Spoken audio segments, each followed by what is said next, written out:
राति 8 बजेको जनता समाचारमा तपाईलाई स्वागत छ। नमस्कार, म कालिका शिवाकोटी। नमस्कार, म अनिस्मा बस्नेत। सबैभन्दा पहिले प्रमुख समाचार। नेपालमा कोरोना संक्रमणको जोखिम बढ्दो, एकै दिन 5000 बढी संक्रमित, थप 14 जनाको मृत्यु। सरकार डाक्टर केसी प्रति गम्भीर नभएको चिकित्सक सङ्घको ठहर, भोलि आकस्मिक र कोभिड बाहेकका सेवा बन्द गर्ने घोषणा। 5 वर्षपछि बालगोपालेश्वर मन्दिर सर्वसाधारणका लागि खुल्ला गरिँदै दशैं अघि नै उद्घाटन गर्ने पुनर्निर्माण प्राधिकरणको तयारी। अर्मेनिया र अजरबैजान बीच रुसको मस्कोमा भएको वार्ता सकारात्मक, युद्धविराम गर्न दुवै देश सहमत। र खेलाडी तथा पदाधिकारीहरूका लागि आकस्मिक सुरक्षा कोष स्थापना गर्ने सुदूरपश्चिम क्रिकेट संघको निर्णय।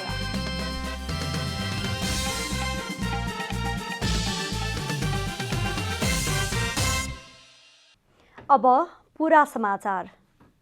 पछिल्लो 24 घण्टामा नेपालमा 5008 जनामा कोरोना संक्रमण पुष्टि भएको छ, जसमा काठमाडौँमा 2100, भक्तपुरमा 203 र ललितपुरमा 369 जना रहेका छन्। 19320 जनाको पीसीआर परीक्षण गर्दा 5800 संक्रमण देखिएको हो। यो सँगै नेपालमा कुल संक्रमितको संख्या 1,05,684 पुगेको छ। मन्त्रालयका अनुसार आज थप 14 जना कोरोना संक्रमितको मृत्यु भएको छ। यो सँगै मृत्यु हुनेको संख्या 614 पुगेको छ।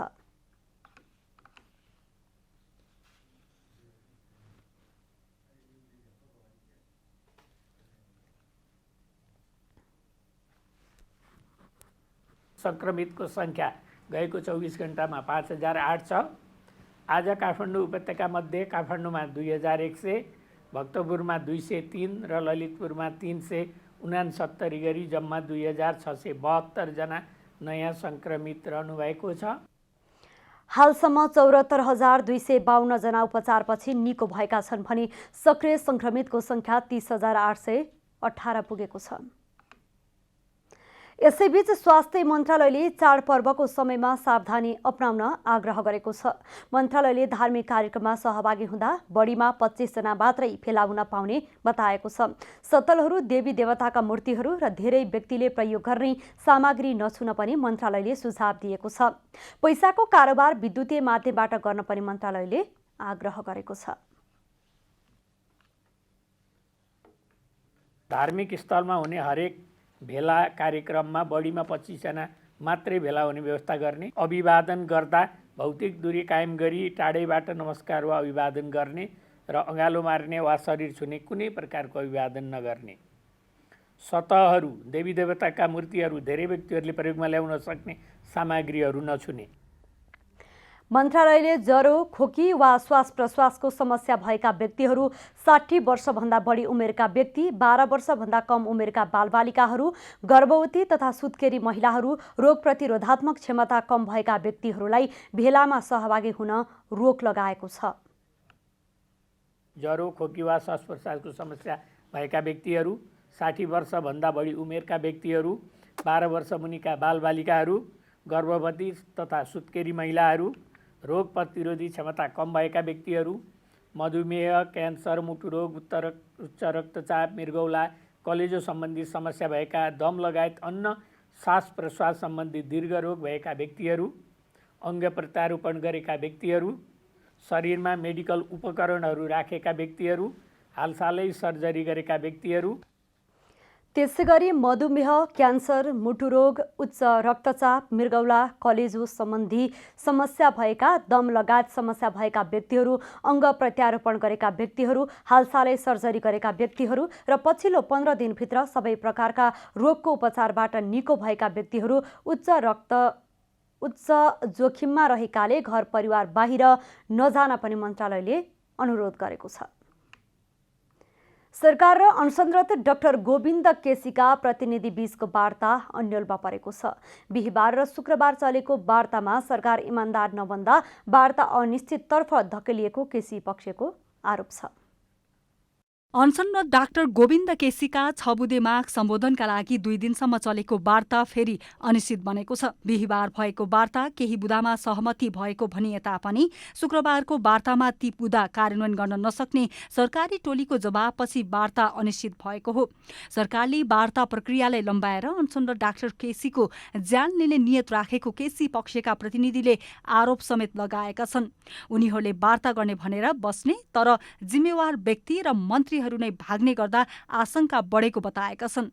डाक्टर केसीको तर्फबाट गठित वार्ता टोलीका सदस्य तथा अधिवक्ता ओम प्रकाश अर्यालले डाक्टर केसीका मागका सम्बन्धमा अब सरकारले गठन गरेका वार्ता टोलीमा रहेका कर्मचारीसँग नभई मन्त्री परिषदका सदस्यहरूसँगै वार्ता गर्नुपर्ने बताउनुभयो। मागका विषयमा सरकारी प्रतिनिधिले निर्णय दिन नसक्ने हुँदा वार्ता भए पनि कुनै औचित्य नहुने उहाँको भनाइ छ। उहाँले कोर्डिनेसन गरे अब हिजो राति पनि मिल्न सक्थ्यो नि। मन्त्रीजीले त प्रधानमन्त्रीलाई सिधै फोन पनि गर्न सक्नुहुन्छ नि, सचिवले त प्रधानमन्त्रीलाई फोन गर्न सक्नुहुन्न नि। उहाँहरूको यो एउटा हायरार्कीमा मिल्दैन नि उहाँहरूको।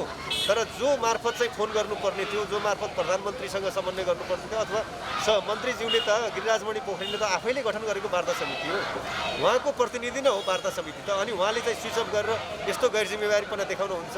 उहाँको यो क्रियाकलाप त क्रिमिनल नेग्लिजेन्सी हो।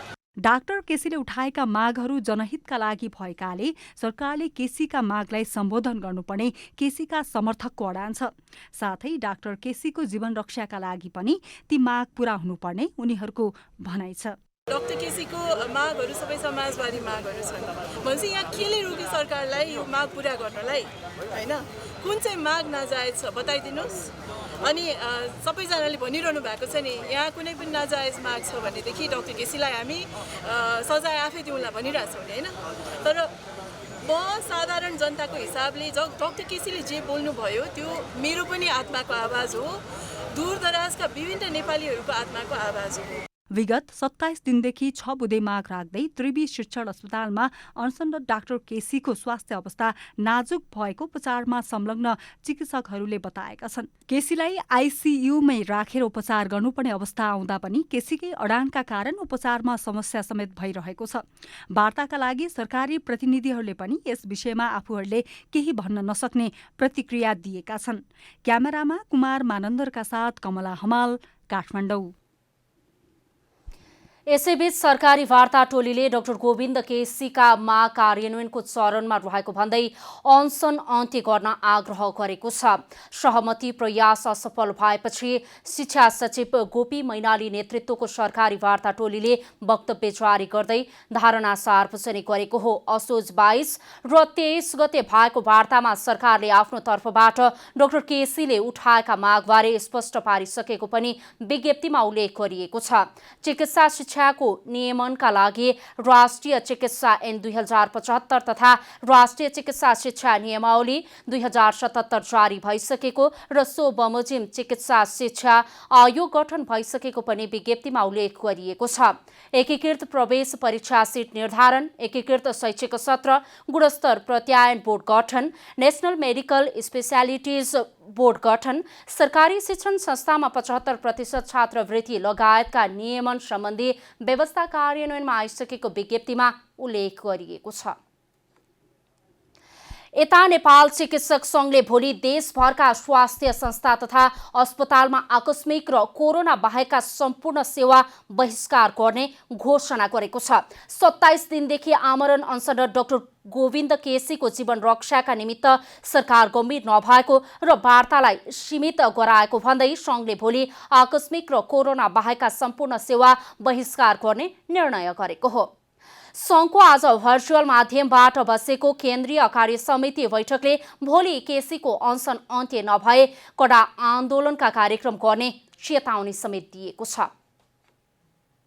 वार्ता असफल भइसकेपछि जुन हामीले वार्ता पोजिटिभ रूपमा अगाडि बढेको छ भनेर शुक्रबारको कार्यक्रम हामीले स्थगित गरेका थियौँ, त्यो कार्यक्रमलाई पुनः भोलि 25 गते कोभिड र इमर्जेन्सी बाहेकका अन्य सेवाहरू, सम्पूर्ण सेवाहरू देशभरि नै बहिष्कार गर्ने निर्णय अघि बसेको आकस्मिक बैठकले गरेको छ। डाक्टर केसीले 6 बुँदे माग राखेर 29 भदौमा अनसन थाल्नु भएको थियो।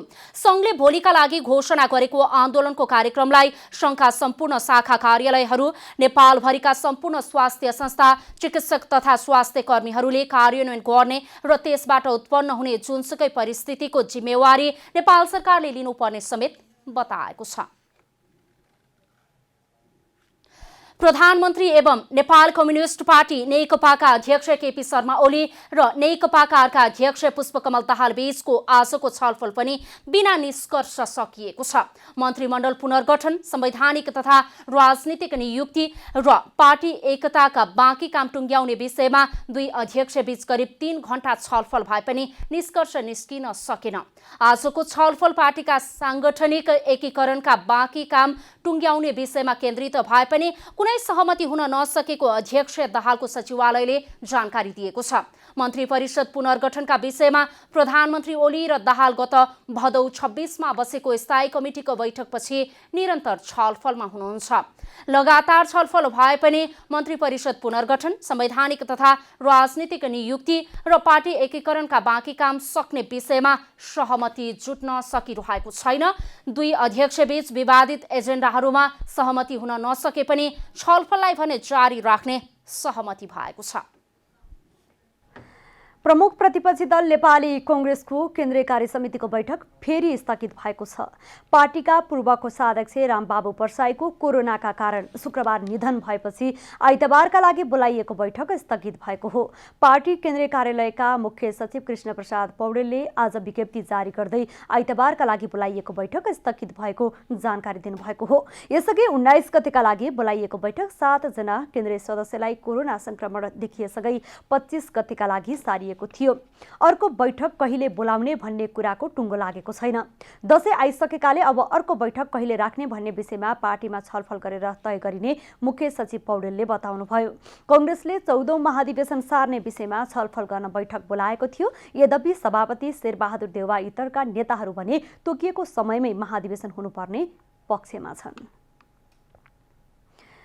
जनता समाजवादी पार्टी जसपाले कार्तिक पहिलो साता केन्द्रीय कार्यकारिणी समितिको बैठक बोलाएको छ। अध्यक्षद्वय महन्त ठाकुर र उपेन्द्र यादवले कार्तिक 3 र 4 गते बैठक बोलाउनु भएको हो। बैठकमा संघीय परिषद र केन्द्रीय समिति गठन, पार्टीको विधान संशोधन, कार्य विभाजन र पार्टी समायोजन लगायतका विषयमा छलफल हुनेछ। तत्कालीन समाजवादी र राष्ट्रिय जनता पार्टी मिलेर जसपा बनेको 6 महिना बित्दा पनि केन्द्रीय समिति भने बन्न सकेको छैन। पुनर्निर्माण सम्पन्न भएपछि यस वर्षको तिहारमा सर्वसाधारणका लागि ऐतिहासिक रानी पोखरी खुल्ला हुने भएको छ। यही असोज पहिलो साता निर्माण सम्पन्न भएको रानी पोखरी दशैं अघि नै राष्ट्र प्रमुखबाट उद्घाटन गर्ने राष्ट्रिय पुनर्निर्माण प्राधिकरणको तयारी छ। गोर्खा भूकम्पका कारण पूर्ण रूपमा भत्किएको रानी पोखरीमा अहिले सरसफाई र बत्ती राख्ने काम भइरहेको छ। भूकम्पपछि 5 वर्षसम्म हरेक वर्ष तिहारमा सर्वसाधारणले बाल गोपालेश्वर मूर्तिलाई पोखरीमा रहेको पुलको मुखमा राखी दर्शन गर्ने गरेका थिए। पोखरीको बीच भागमा रहेको बाल गोपालेश्वर मन्दिरमा यही असोज 15 गते बिहान 8 बजेको साइतमा मुख्य 1 र अन्य 4 गरी 5 स्थानमा गजुर राखिसकिएको छ। मुख्य गजुर 123 किलोग्राम तौलको तामाले बनेको हो। गजुरको बाहिरी भागमा भने सुन लेपन गरिएको छ। सो ऐतिहासिक सम्पदा निर्माणका लागि सुरुमा काठमाडौँ महानगरपालिकाले पुनर्निर्माण गर्ने भने पनि कहिले पुरातत्व विभागसँग त कहिले काठमाडौँ महानगरपालिकामै आन्तरिक कुरा नमिल्दा 3 वर्षसम्म पुनर्निर्माणको काम अघि बढ्न सकेको थिएन। अन्ततः पुनर्निर्माणको काम प्राधिकरणलाई जिम्मा दिइएको थियो। भूकम्प गएकै वर्ष माघ 2 गते राष्ट्रिय भूकम्प दिवसका अवसरमा राष्ट्रपति विद्यादेवी भण्डारीले भूकम्पले क्षति पुर्याएको सम्पदा पुनर्निर्माणको सुरुवात रानी पोखरीबाटै गर्नुभएको थियो। प्रताप मल्लका छोरा चक्रवर्तेन्द्रको निधनपछि रानीको चित्त बुझाउन विक्रम सम्वत 1727मा रानी पोखरीको निर्माण गराइएको शिलालेखमा उल्लेख छ। पोखरीमा 108 तीर्थको जल हालिएको इतिहासकार बताउँछन्। नेपाली सेनाले यस वर्षको फूलपाती सांकेतिक रूपमा मात्र मनाउने जनाएको छ। कोरोना भाइरसको संक्रमणबाट सिर्जित परिस्थितिका कारण नेपाली सेनाले हरेक वर्ष हर्षोल्लासका साथ मनाउँदै आएको फूलपाती धर्म, संस्कृति र परम्परालाई जीवन्तता दिन प्रतीकात्मक रूपमा मात्र मनाइने सैनिक प्रवक्ता सन्तोष बल्लभ पौडेलले जानकारी दिनुभयो। यस वर्ष फूलपाती आगामी कार्तिक 7 गते शुक्रबार परेको छ। नेपाली सेनाले स्वास्थ्य सम्बन्धी सम्पूर्ण मापदण्ड पूरा गरी मौलिक चाडबाडलाई निरन्तरता दिने उद्देश्यले पहिलाको तुलनामा सांकेतिक रूपमा मात्र फूलपातीको कार्यक्रम सञ्चालन गरिने जनाएको छ। कार्यक्रम छोटो र टुकडीले सैनिक ब्रान्ड प्रदर्शनी गर्ने कार्यक्रम रहेको सेनाले जनाएको छ।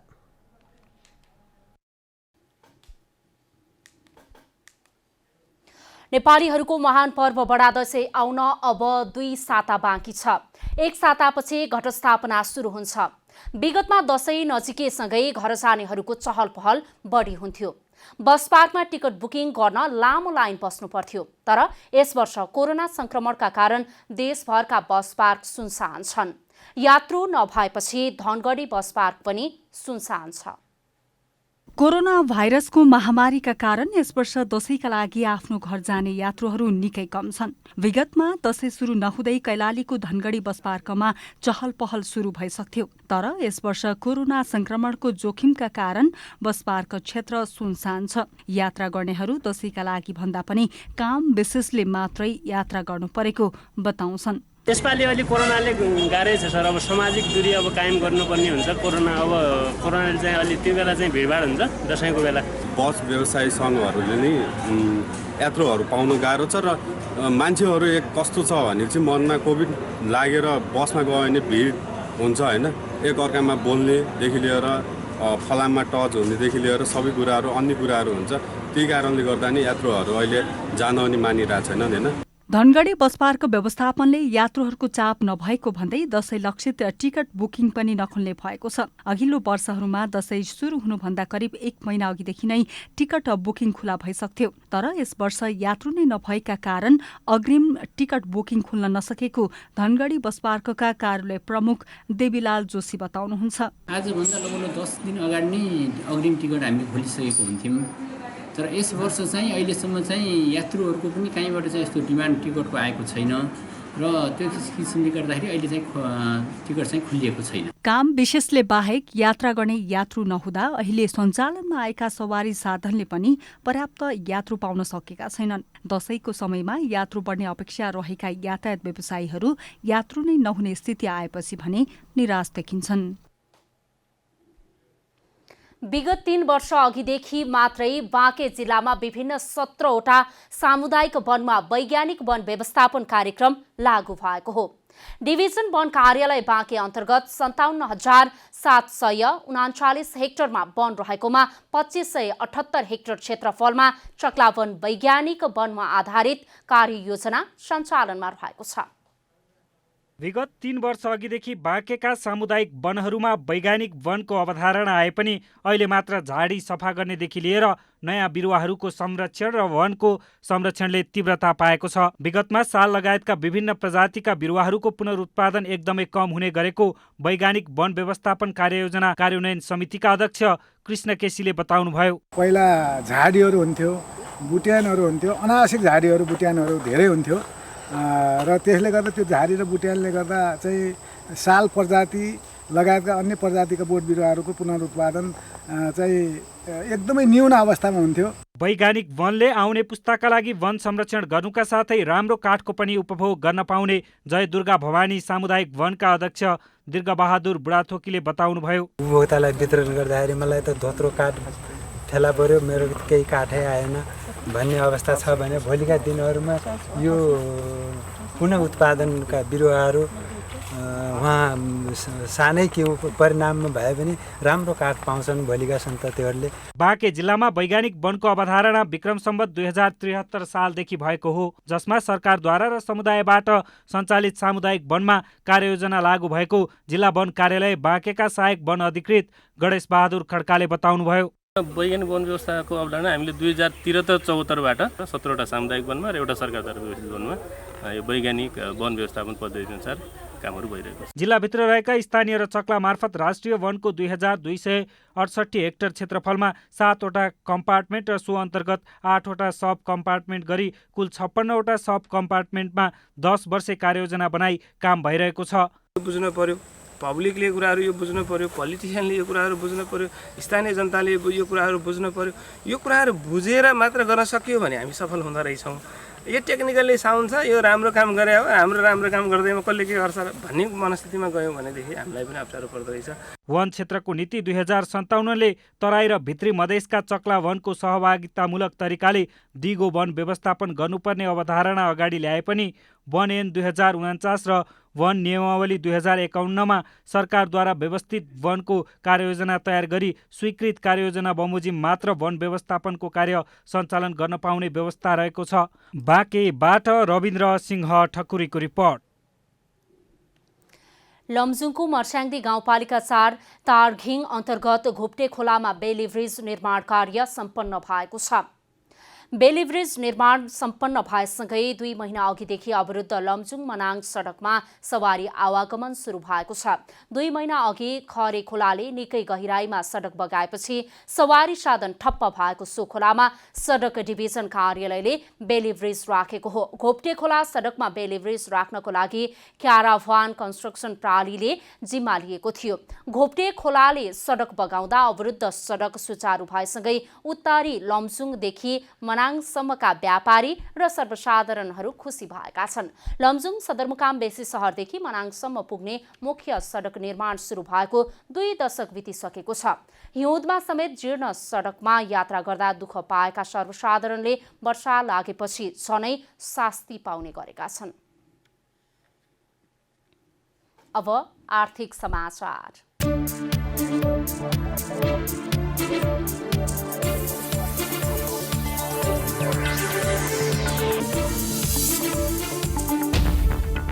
खाद्य व्यवस्था तथा व्यापार कम्पनी लिमिटेडले कार्तिक 2 गतेबाट काठमाडौँ उपत्यकामा खसी बोका तथा च्याङ्रा बिक्री गर्ने भएको छ। कम्पनीले घटस्थापनाको भोलिपल्टदेखि खसी बोका र च्याङ्राको बिक्री खुल्ला गर्ने भएको हो। 2000 खसी तथा 1000 च्याङ्रा बिक्री गर्ने योजना अनुरूप खरिद प्रक्रिया अन्तिम चरणमा पुगेको कम्पनीले जनाएको छ। कम्पनीले यस वर्ष 3000 खसी र च्याङ्रा खरिद गर्नका लागि ढुवानीकर्ताको छनौट समेत गरिसकेको छ।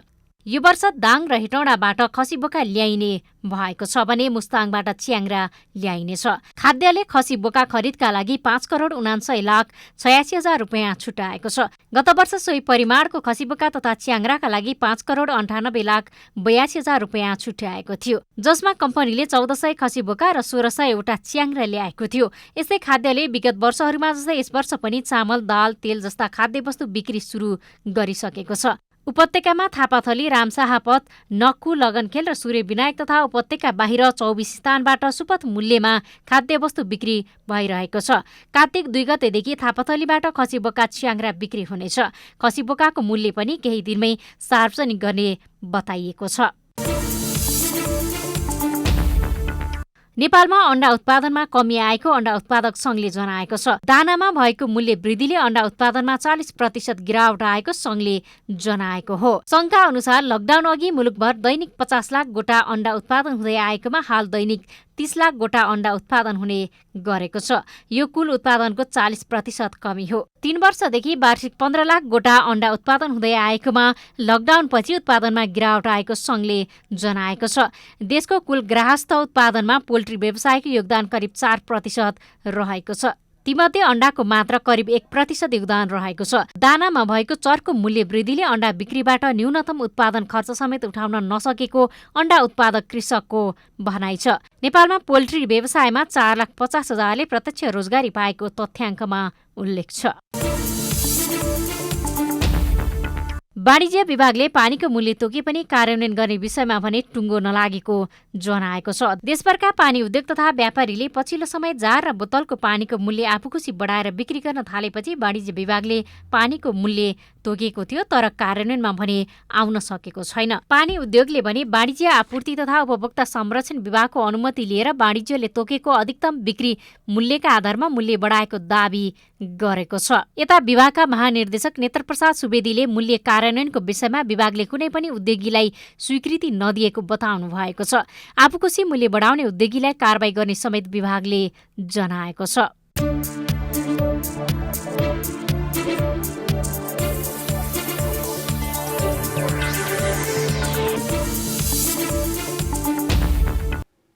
अब खेलकुद समाचार। खेलकुद समाचारको साथमा Manaslu World College, Chaba Hill to Chepati, a home for future leaders.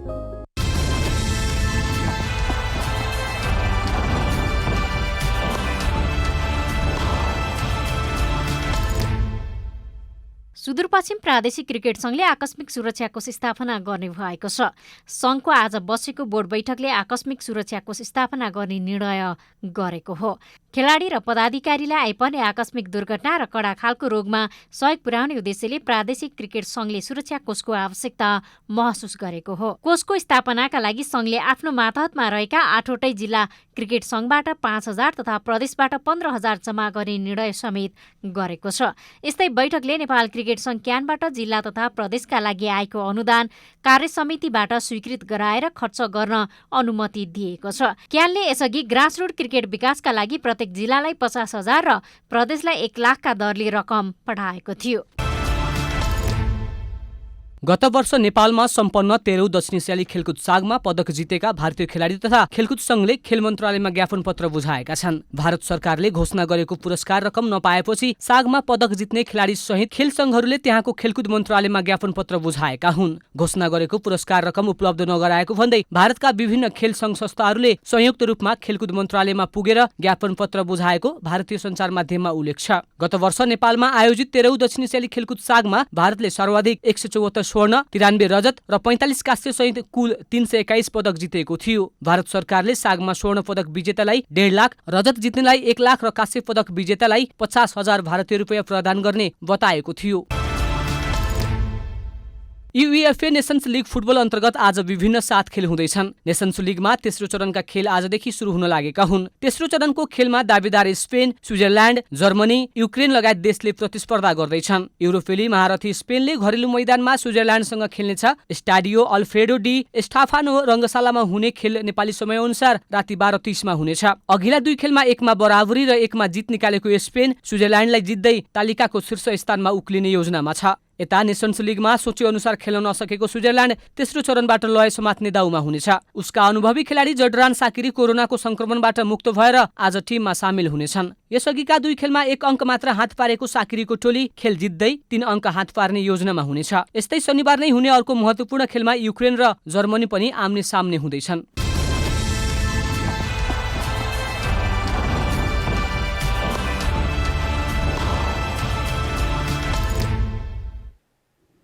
अब मौसम समाचार।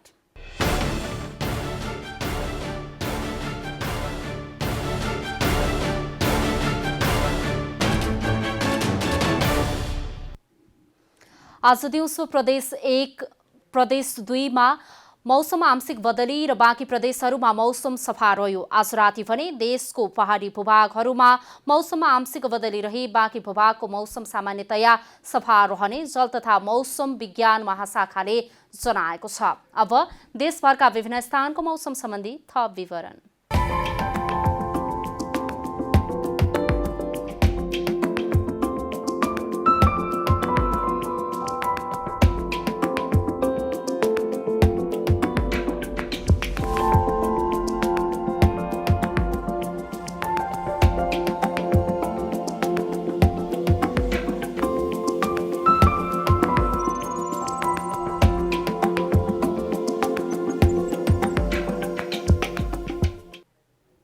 अन्त्यमा आजको डायरी।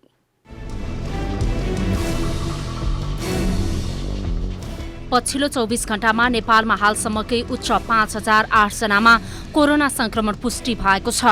यो सँगै नेपालमा कुल संक्रमितको संख्या 1,05,684 पुगेको छ। आज थप 14 जना कोरोना संक्रमितको मृत्यु भएसँगै मृतकको संख्या पनि 614 पुगेको छ।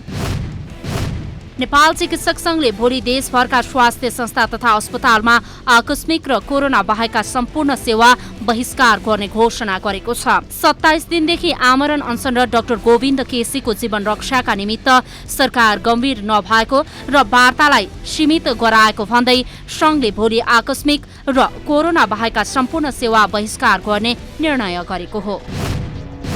प्रधानमन्त्री एवं नेपाल कम्युनिस्ट पार्टी नेकपाका अध्यक्ष केपी शर्मा ओली र नेकपाका अर्का अध्यक्ष पुष्पकमल दाहाल बीचको आजको छलफल पनि बिना निष्कर्ष सकिएको छ। मन्त्रीमण्डल पुनर्गठन, संवैधानिक तथा राजनीतिक नियुक्ति र पार्टी एकताका बाँकी काम टुङ्ग्याउने विषयमा दुई अध्यक्ष बीच करिब 3 घण्टा छलफल भए पनि निष्कर्ष निस्कन सकेन। अर्मेनिया र अजरबैजान बीच अस्थायी युद्धविराम गर्ने सहमति भएको छ। रुसको मध्यस्थतामा मस्कोमा भएको वार्तामा दुवै देश युद्धविराम गर्न सहमत भएको रुसी विदेश मन्त्री सेर्गेई लाभ्रोभले जानकारी दिनुभयो। अब दुवै देशले ठोस छलफल गर्ने पनि लाभ्रोभले बताउनु भएको छ।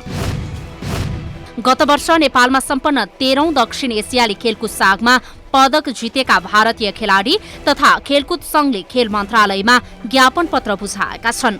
भारत सरकारले घोषणा गरेको पुरस्कार रकम नपाएपछि सागमा पदक जित्ने खेलाडी सहित खेल संघहरूले त्यहाँको खेलकुद मन्त्रालयमा ज्ञापन पत्र बुझाएका हुन्।